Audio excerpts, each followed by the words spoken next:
go. All right, we're going to be working on graphs that deal with x to the third power or the cube root of x.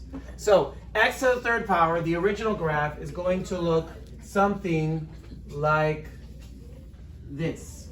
Okay? So that's the original.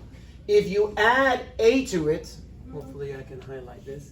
If you add a to it, then it's going to make it go up or down.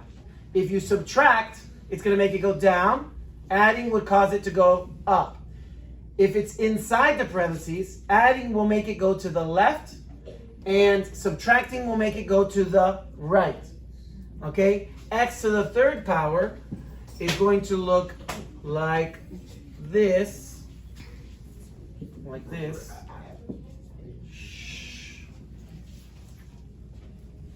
All right. Now, this movement is exactly the same as before. Exactly the same as before. I should highlight everything. Give me a second to highlight everything. Okay, that moves down. All right, so again, adding outside the parentheses will cause it to go up. Subtracting it outside the parentheses will cause it to go down. Adding it inside of the parentheses will cause it to go to the left. And subtracting it inside the parentheses will cause it to go to the right. And that's pretty much what you have to know about these graphs. Okay, now shifting over. Now the differences between all of the graphs we've done so far are, as I'm just going to just draw their originals, and then I'll talk about them a little bit. So the first one is x. And if you're adding, subtracting, multiplying, or dividing to x, it's going to cause a straight line. Okay? A straight line. Okay? Then if you're doing x squared, if x squared is your largest power, it's going to cause you to make a u. Okay? For this one, the domain is still all of x, but the range would be anything above 0 or 0 in this situation. Range talking about all possible y's.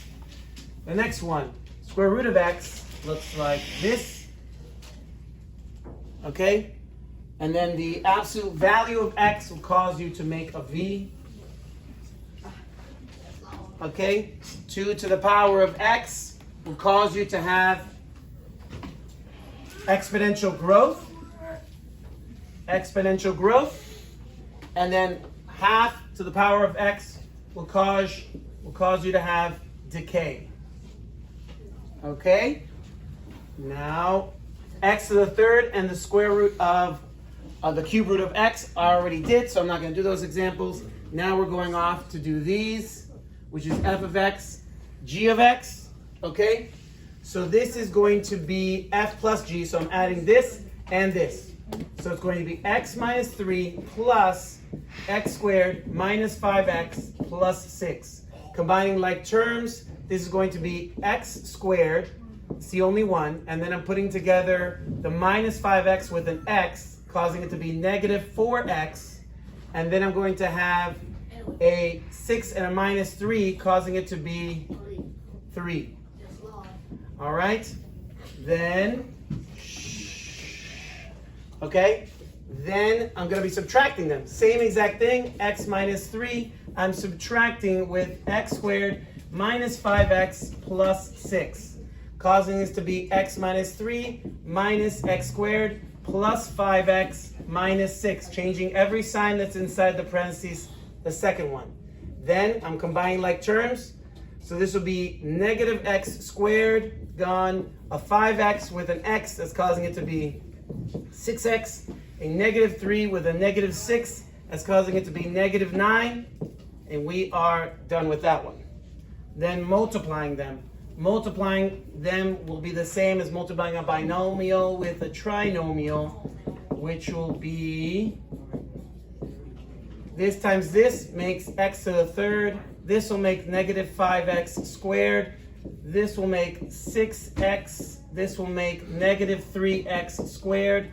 This will make positive 15x. This will make negative 18. And then combining like terms, you're going to be left with x to the third, done, this and this put together, causing it to be negative 8x squared. Then 6x with 15x, causing it to be 21x. And then the minus 18 at the end. And that's multiplying. Dividing, for dividing, you will have to factor before you are done. So this is going to be x squared minus, wait, there's f on top. So it's going to be x minus 3 divided by x squared minus 5x plus 6. You have to factor that first. If you factor that correctly, you'll figure out that the two numbers that multiply to make 6, but when you add them together to make negative 5 is 2 and 3. So that's going to be x minus 2 and x minus 3. They have this in common on the top. This will cancel, leaving you with 1, x minus 2. And that's done.